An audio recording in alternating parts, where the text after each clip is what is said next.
మంది గుట్టిన పిల్లను మా పిల్ల అంటారు అని అంటుండు. అంటే గదే సామెతను మళ్ళా ఈడ అప్లై చేసుకోవచ్చు అన్నట్టుగా కనిపిస్తా ఉంది. అది ఏంటిది, ఎందుకు నేను ఇట్లా అంటున్నాను అన్నది మీకు ఒకసారి చూపించే ప్రయత్నం చేస్తా. ఇది వే2 న్యూస్లో వచ్చినటువంటి ఒక కథనము. సో దీన్ని కనుక మీరు గమనిస్తే ఈ నెల 21న ఓయూకు సీఎం రేవంత్ పోతుండు. ఉస్మానియా క్యాంపస్కు సీఎం రేవంత్ గారు పోతున్నాడు. ఎందుకు పోతున్నాడు అని అంటే కనుక ఈ నెల 21న సీఎం రేవంత్ రెడ్డి ఉస్మానియా యూనివర్సిటీకి వెళ్ళనున్నారు. దాదాపు 80 కోట్ల వ్యయంతో నిర్మించినటువంటి 2 హాస్టల్ భవనాలు ఆయన ప్రారంభిస్తారు. 80 కోట్లతోటి హాస్టల్ భవనాలను ఎవరు ప్రారంభిస్తారు? సీఎం రేవంత్ గారు ప్రారంభిస్తారట. ప్రారంభించడంతో పాటు ఏం చేస్తారట, అట్లానే 10 కోట్లతో నిర్మించనున్న డిజిటల్ లైబ్రరీ రీడింగ్ రూమ్ పనులు కూడా సీఎం రేవంత్ రెడ్డి ప్రారంభించనున్నారు. అనంతరం ఠాకూర్ ఆడిటోరియంలో ప్రొఫెసర్లు విద్యార్థులను ఉద్దేశించి ప్రసంగిస్తాడు. ఈ సందర్భంగా సీఎం రీసెర్చ్ ఫెలోషిప్ పథకాన్ని కూడా ప్రారంభిస్తాడు. ఇవన్నీ ఇవి బాగానే ఉన్నాయి. ఈ 10 కోట్లతోటి నిర్మించనున్నా, గమనించిరా సుమా, నిర్మించనున్నా అంటే కట్టబోయేటటువంటి 10 కోట్లతోటి కడతారట. దాన్ని ప్రారంభించుకొని దాంట్లో తప్పులేదు, ఏం లేదు. ఇప్పుడు ఈ 80 కోట్ల వ్యయంతో కట్టినటువంటి ఏవైతే ఈ 2 హాస్టల్ భవనాలు ఉన్నాయో అవి ఎవరు కట్టిర్రు అని అన్నది మా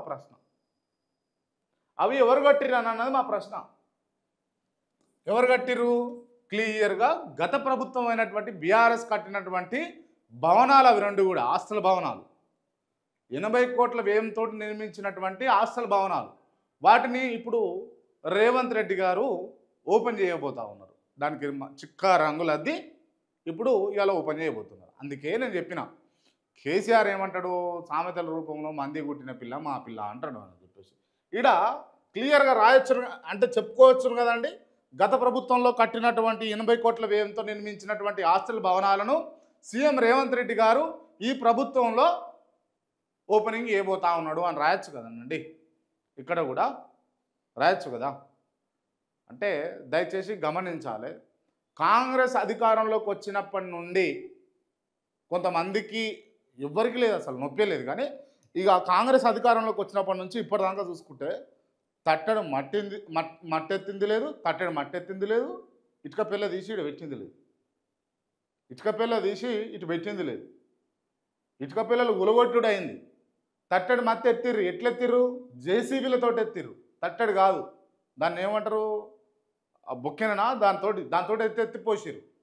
ఏవి? పేదల ఇండ్లు, బడుగుల ఇండ్లు, బలహీనుల ఇండ్లు, మధ్యతరగతి కుటుంబీకుల ఇండ్లు అప్పు చేసి బిడ్డ పెళ్ళికి, కొడుకు పెళ్ళికి, కొడుకు చదువులకు అని దాచుకున్న సొమ్మును ఇండ్ల రూపంలో కట్టుకుంటే వాటిని గులగొట్టి ఆడమట్టి ఎత్తిరు. ఆడ ఇటుక పిల్లలు గులగొట్టిరు. కానీ ఎక్కడా ఒక ఇటుక మీద ఇటుక పెట్టి ఇల్లు కట్టింది లేదు, నిర్మాణాలు చేసింది లేదు, అభివృద్ధి పదంలో ముందుకు పోతుంది లేదు. దయచేసి ఇది గమనించాలి. అండ్ ఈ సందర్భంగా చెప్తా ఉన్నా, గత ప్రభుత్వం హయాంలోనే అంబర్పేట దగ్గర ఒక ఫ్లైఓవర్ పడ్డది. దాన్ని ఎటువంటి ఆరుబాటాలు లేకుండా ఒక ఆఫీసర్ వచ్చి ఓపెన్ చేసిండు పోయిండు. చాలా అంటే ఎంతో ట్రాఫిక్ రద్దీ ఉన్నటువంటి ఏరియా అదంతా కూడా అంబర్పేట. దాన్ని ఒక ఆఫీసరు ఎవరో వచ్చారు, ఓపెన్ చేసారు, పోయారు. అది నడుస్తుంది, ఇప్పుడు బ్రహ్మాండంగా నడుస్తుంది. అవి కూడా ఇటువంటి అన్నీ చేయడం వల్ల ఏంటంటే క్రెడెన్షియల్స్ అన్నిటి పోతాయి, పబ్లిక్ గత ప్రభుత్వానికి పోతాయనని అది అక్కడ చేశారు. ఇప్పుడు ఈడికి ఎందుకు పోయిండ్రు? ఓయూ క్యాంపస్ దగ్గర ఓయూలో ఉన్నటువంటి 2 హాస్టల్ భవనాలను గత ప్రభుత్వం నిర్మించినటువంటి 80 కోట్ల నిధులతోటి వెచ్చించినటువంటి ఆ భవనాలను ఎందుకు రేవంత్ రెడ్డి గారు ఓపెనింగ్ చేయబోతా ఉన్నారు అని అంటే, మొన్నటిదాకా ఓయూ వాళ్ళంతా పోయి గాంధీ భవన్ ముట్టడి చేశారు. దమ్ముంటే నేను ఇప్పుడు చెప్తున్నా, మీకు లీడర్ ముంగట రాగానే షవర్ కావద్దు.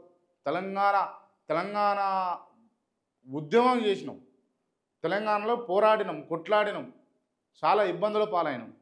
అటువంటి చరిజ్మా, అటువంటి తెగు ఉన్నటువంటి వ్యక్తులు మనమంతా. సో ఇప్పుడు రాగానే నాకు ముచ్చట చెప్తాడు అనగానే మనం ఏదో మైకంలోకి పోయి వినే పరిస్థితిలో ఉండదు. ఖచ్చితంగా రేవంత్ రెడ్డి గారికి మన నిరసన వ్యక్తపరచాల్సినటువంటి అవసరం అయితే నిరుద్యోగులకు ఉంది అని అయితే ఈ సందర్భంగా అయితే నేను గుర్తు చేయగలుగుతున్నా. దయచేసి చూడాలి. నేను ఫైనల్గా చెప్పదలుచుకుంది ఏంటి అని అంటే, ఇప్పుడు రేవంత్ రెడ్డి గారు ఓపెనింగ్ ఏదైతే ఇది గత ప్రభుత్వంలో కట్టింది, ఈయన కట్టింది అయితే కాదు. ఈయన హయాంలో ఇటుక పెట్టి ఇల్లు కట్టింది లేదు, ఇదైతే నేను చెప్పగలుగుతా. రైట్. అట్టెట్ల క్రాంతి ఇందిరా మీన్లు గత మంచిగా ఇస్తారు, ఇందిరా మీన్లు మంచిగా కడుతున్నారు, ఇందిరా మీన్లు బాగున్నాయనంటే ఒక ఒకసారి పోయి కార్యకర్తను అడుగుదాం, కాంగ్రెస్ పార్టీ కార్యకర్తను అడుగుదాం, ఏమన్నా ఎట్లున్నది మరి ఏమంటారు ఊర్లే అని అడుగుదాం. ఆయన చెప్తాడు, ఆయన బాధ చెప్తాడు మీకు. మేము ఇచ్చిన మేము ఎంత చెప్తే అన్ని గజాలనే కట్టుకోవాలి. కాంగ్రెస్ పార్టీ ప్రభుత్వం చెప్తున్నటువంటి నియమాలు. మేము ఎన్ని గజాలలో కట్టమంటే అన్ని గజాలలో కట్టాలన్నమాట. అరే జాగు ఉన్నది, ఇంత పోతుంది, పాలకింత ఎక్కువ వచ్చింది, వాడు కట్టుకుంటాడు, ఇంకెలుపు చేసి కట్టుకుంటాడు. 5 లక్షలు నువ్వు ఇయ్యి, 5 లక్షలు శ్రీనివాసనో ఎల్లయ్యనో మల్లయ్యనో అడిగి తెచ్చుకొని కట్టుకుంటాడు. నేనే ఇస్తున్నా, నువ్వే ఇంతలోనే కట్టుకోవాలంటే ఏదన్నట్టు అంటే ఏదో ఒక రాక్షసానందము. లేకపోతే ఎవరిస్తారు అసలు ఈ అడ్మినిస్ట్రేషన్కి సంబంధించినటువంటి సలహాలు ఎవరిస్తారో వాళ్ళైతే దుర్మార్గంగా ఇస్తారు.